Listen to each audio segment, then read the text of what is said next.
just like your armpit microbiome is different from your face microbiome. Like it really is. You hope because Imagine your whole face smells like it. I was just going to say that. It's the same thing. Hi beauties, welcome back. It's your hosts, Rowena And Felicia. and today we're so excited to have another very special guest on the episode, Mandi Nyambi. Hello. Thanks for having me. Of course, thank you so much for coming on. Mandi has a bachelor's degree in human development and restorative biology from Harvard and a master's in nutrition from Columbia. Yes. What don't you do? No, which is why we wanted to get her on today, because what better person to tell us all about our body, our gut health, what that even means, things like microbiomes. And on top of that, she is the author of Fresh Face. How much time to yourself do you have? Teach us your ways. It's actually so cute because it's a coffee table book that's so easy to read, and it's also got DIY recipes, food and masks. And I also have affirmations in there for every single day. I wanted people to pick up this book and feel like they found their best friend in a book form and can take it home and take their skin to the next level. Yes, and that's what we need when it comes to skincare, because we're all collectively like freaking out. What do we do? Yes. Yeah, I mean, everyone wants to feel and look good, right? Yes. Yeah. Growing up, I had sensitive skin and eczema, which made trying new products so difficult. I was so worried that I was going to have some sort of a reaction. Even going to a dermatologist and them really not being able to help me with anything, it left me with like nothing but myself and my research to figure it all out. And at least you had the background and research in I know. nutrition. And you shouldn't have to have a biology degree, I'm sorry, like to figure out what to buy for your face, right? Like this is my Harvard education wrapped up.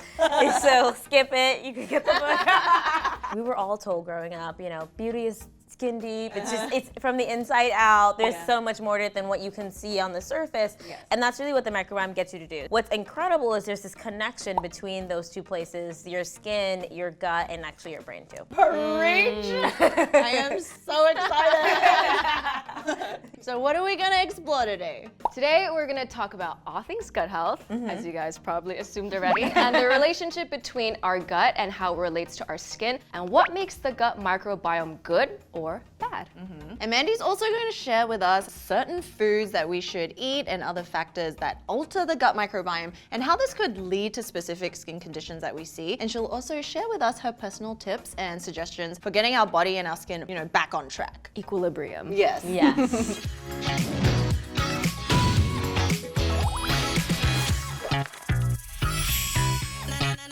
To all the people out there who aren't familiar with their gut, they haven't, given it a second thought, it's in the back burner. How important is it and how does it relate to the health of our skin? So your gut microbiome is a collection of bacteria, yeast, viruses, microorganisms that live in and around your body, but in the gut, in your stomach, in your intestines, and they are this messaging channel that your body uses to communicate, to regulate the body and its metabolic processes. There's a clear link, and it's called the gut-brain-skin axis. But I call it this highway of messaging, and it's so important because.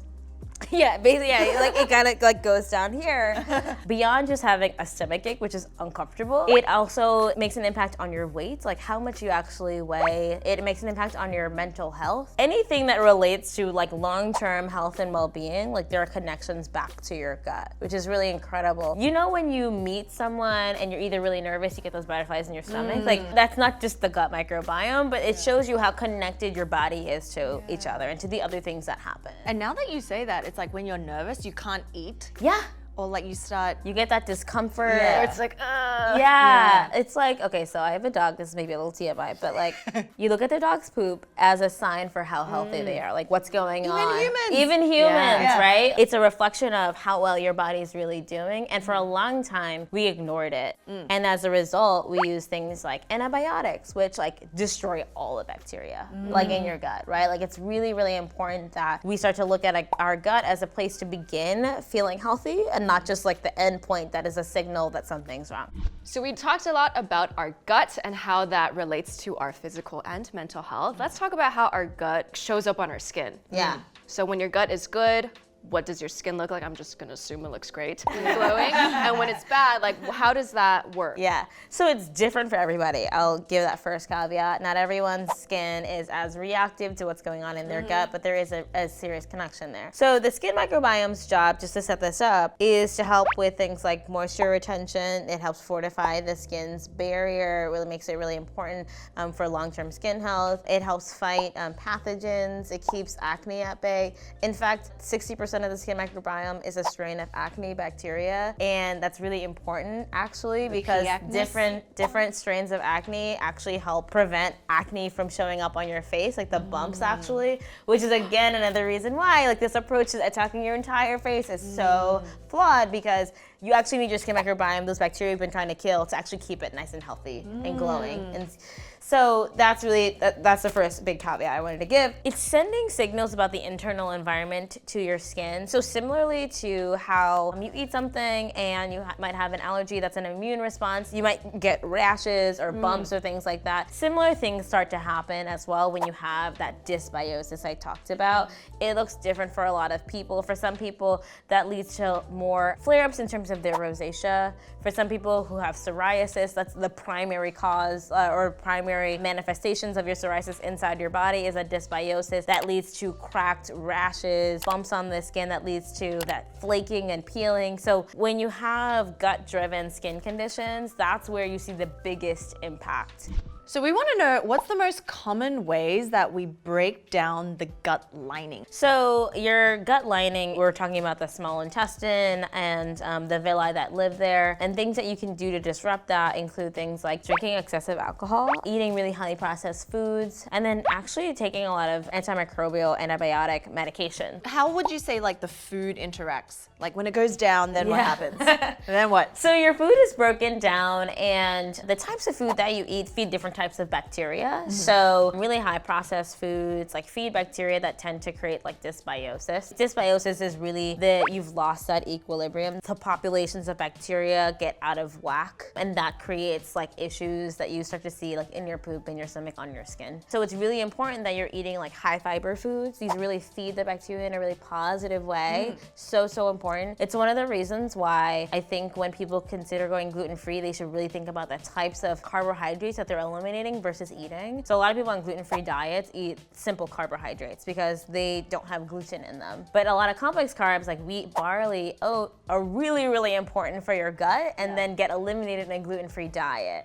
So if you can help it, I say think about the mix of grains that you're eating, and is it a really healthy mix, because that actually has an amazing impact on your microbiome, for instance. When I was younger in college, I Yeah. was like, I'm not gonna eat carbs. No rice, no bread, no nothing. And then she's frail. I messed up my gut. Like, I Yeah. was constantly bloated. I was constantly Yes. not okay. My Yeah. mental space was in a very, very dark and bad place. And it wasn't until like I saw a traditional Chinese doctor who was Yeah. like, you need to drink this, you need to fix your hormones, you need to get Yeah. your thing back, because I lost it for a year. Oh, my wow. period, yeah. And then I was like, oh, so like this is what it feels to be okay. into Voldemort. One thing I wish I knew when I was younger, it's less about eliminating and Yeah. more about knowing what to bring into your diet. Yes. Because I think growing up, we're just taught to like cut things out, don't do this, sugar Yeah. is the devil, Yeah. carbs are bad, fats are bad, like this is great. But It's you're like fear, instilling Yeah. fear, and then Yes. you're like, okay, no. then like I'm not gonna Yeah. eat anything. I know. I'm just gonna eat vegetables and fruits. It was And you're like, no. but I'm hungry. Like, I just Yeah. need to eat. Like, these are not even difficult things we're talking about. Like all the whole wheats and Yeah. whole grains. Like love bread. I think I'm the most fit You've I've ever ever been. been. And it's like I just eat whatever I want, Yeah. including And the people rice. who've lived longest Yeah. in life, Yes. it's like Japan. The Japanese, people in Okinawa, like the healthiest people on planet Earth. It's an amazing, and they don't subscribe to any of these like diet crazes, Yeah. right? Like they eat absolutely everything. Sorry, I've watched a lot of documentaries. So I got very excited about that. No, because they have miso, which Yeah. is like probiotics, and Yeah. then they have like tofu, they have steamed, they have carbs. It's like this balanced Yes. diet. Yes, and I love what you talked about with different ways to cook food, right? Like steaming your vegetables, boiling your food, baking your food. You don't have to cook your your food in just one way. And when I think about composing a meal, I like to think about that. It provides different types of textures to a meal. It makes it a lot more interesting. But like one advice I give a lot about carbs is when we eat carbs in the morning, we're more likely to crave carbs throughout the rest of the day, right? Which increases your carb intake. That's true. And so if you can reduce carbs in the morning, you're going a long way to reducing your carb intake in general. It sucks because, you know, we've been talking about happens to the toast in the morning? I know, the toast and the bread. I love bread. What do you substitute So it long with? as I live, I will never stop eating bread. Love bread. So in the morning, things like eggs are perfect, right? Like eggs, that you don't have carbs in that. So like making a little frittata. I even will do like a sheet bake or like a cupcake bake with like my little omelets in there, and that's great for the whole week. It's really awesome. People that are looking at like how much meat they consume, it's really important that you think about the types of meat and proteins that you consume, not just eliminating them in general. For the gut, you know, red meats, darker meats, they tend to actually disrupt the biome when you eat them in large proportions. So it's like mixing in your fishes in there, which are amazing. They have omegas. They're really great for your bacteria. So how do things like probiotics help? Oh, probiotics are amazing. And probiotics come in different forms. They may be dead forms of bacteria, which are really cool, or you can have live bacteria. Prebiotics are another form of food for your bacteria. So you can either use probiotics to like actually replenish the bacteria that are in the gut to some degree, and then you can also use prebiotics, which also like feed the gut and they give them the food that they need to really thrive. It's awesome. So interesting. Yeah. Just imagine like Happy little bacteria.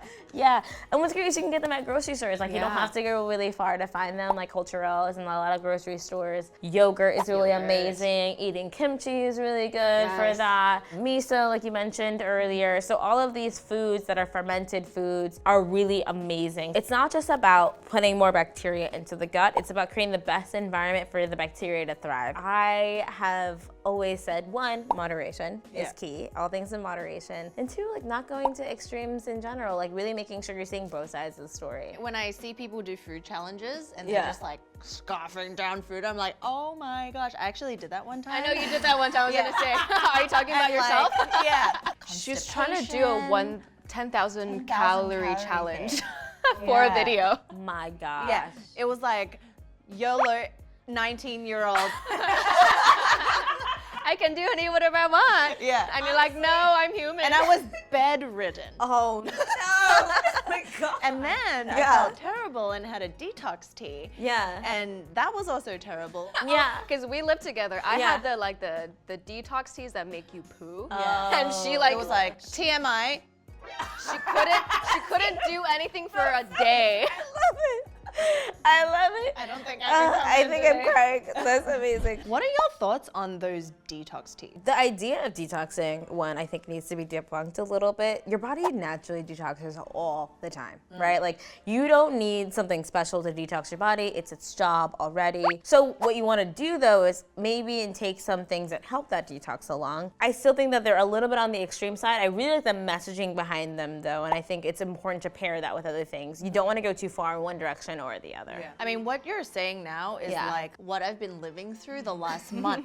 So I cut out coffee in the morning. Okay. I incorporated fibers like oat and, you know, like whole wheats. Yeah. And you can see an entire shift of the body. Oh my It's God. just like, you're listening to me now. I love you. know. I'm gonna work for you. And it's like this relationship between your mind, your body, and like your soul. Not to be extreme, but like it's true. The axis is connecting. Yeah, it's all connected. It's happening. Oh my God, it's Right like the back down to chakras. They all like It's like ding ding ding ding ding ding. All right, so I want to ask on behalf of like everyone who's maybe not as aware of their diet or where they're Okay. putting it on that point. Asking for a friend. Yes.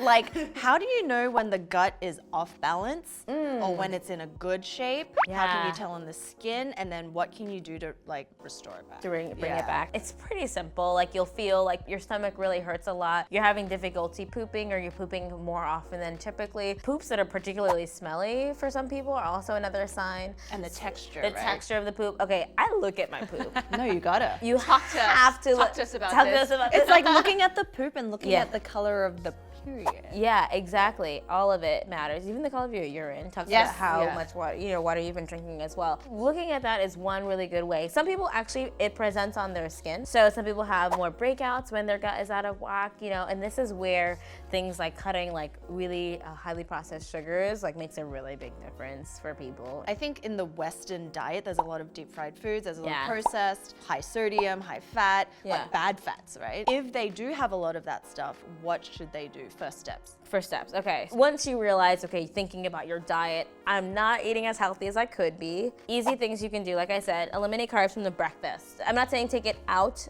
of your whole diet, take it out of your breakfast. You crave it a lot less. I have a lot of bananas, fruits, things like that. That's really my breakfast. I have savory breakfast, eggs, things like that, sausage, really awesome. Other things that you can do when you're making a salad, for instance, go for darker leafy greens, salads that have a lot more color, right?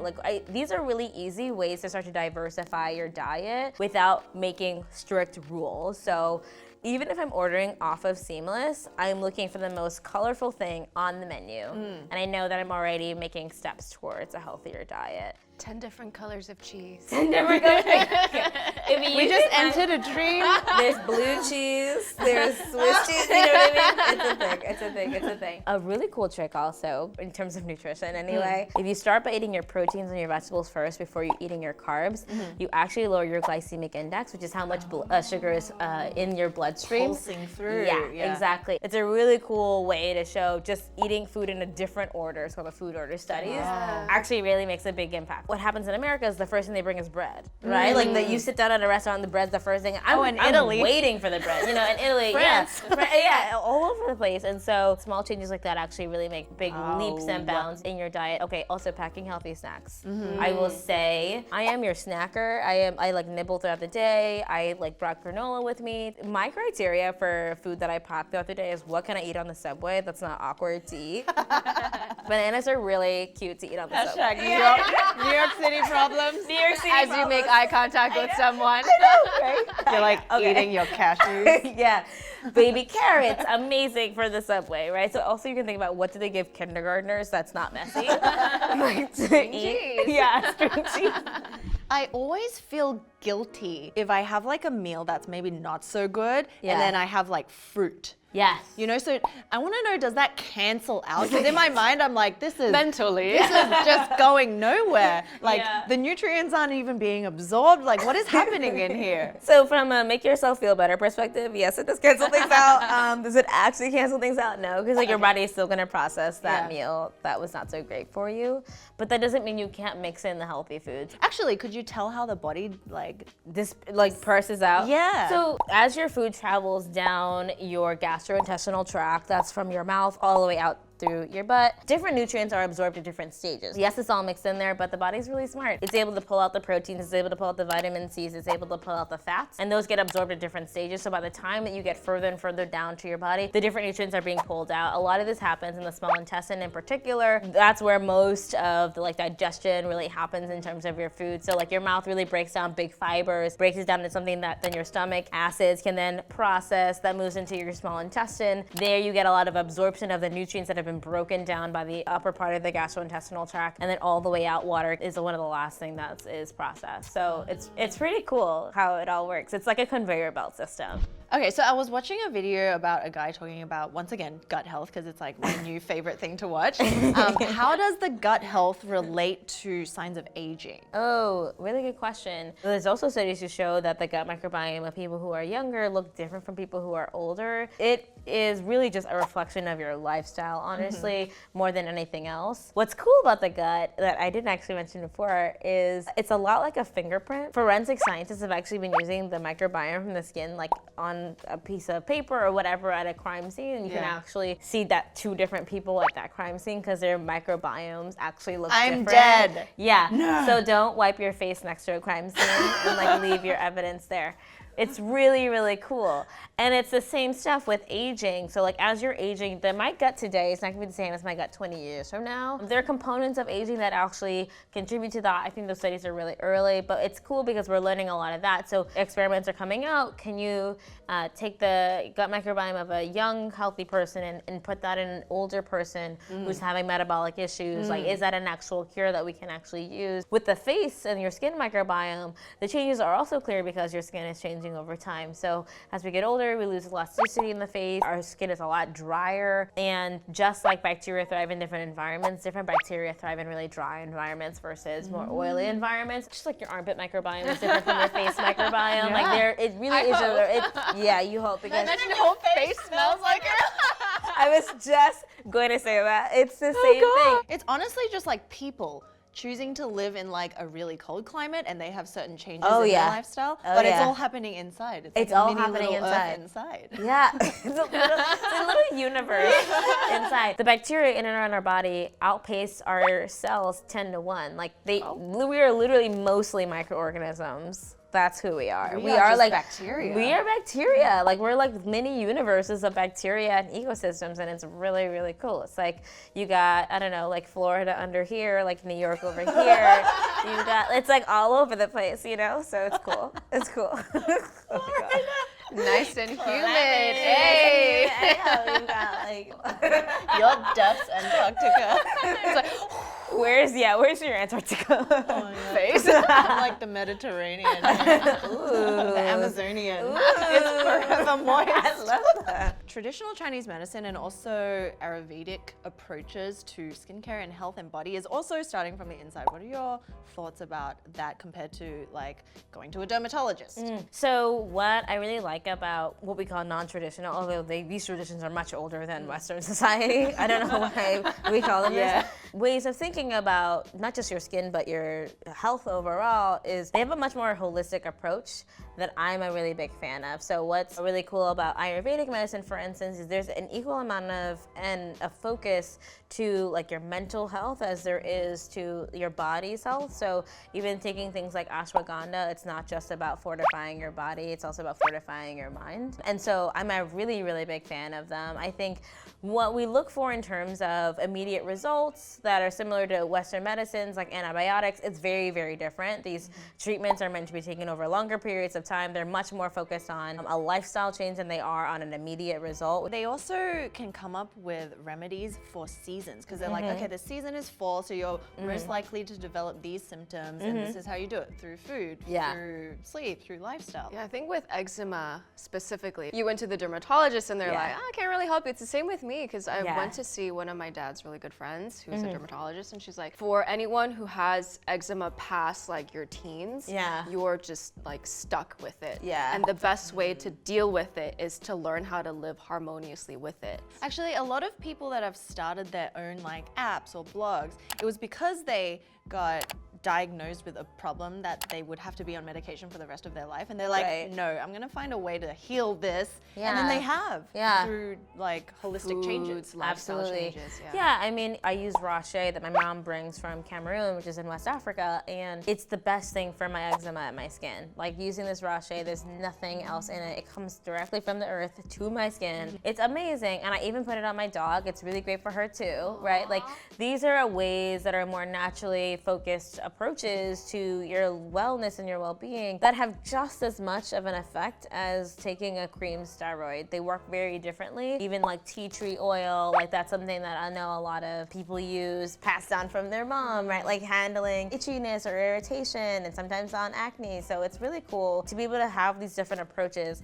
And as someone who is going to be on this journey forever, I want to have as many options as possible. Like I want to be able to, when it's really, really bad, go to a doctor and get some sort of prescription, but also day to day, like manage it with what I've got at home. Thank you so much, Mandi, for joining us on our episode. Oh my gosh, my our minds are just like Love learning about science of the body. We're just talking about how it's as if we've known each other for 10 years. Yeah, I know this was so much fun. Can I come back tomorrow? Anytime. Anytime. And stay tuned because we're doing another episode where Mandy's going to show us some recipes how to eat healthy for your skin. Yeah. And that'll be up soon. Amazing. See you in the next episode. Bye.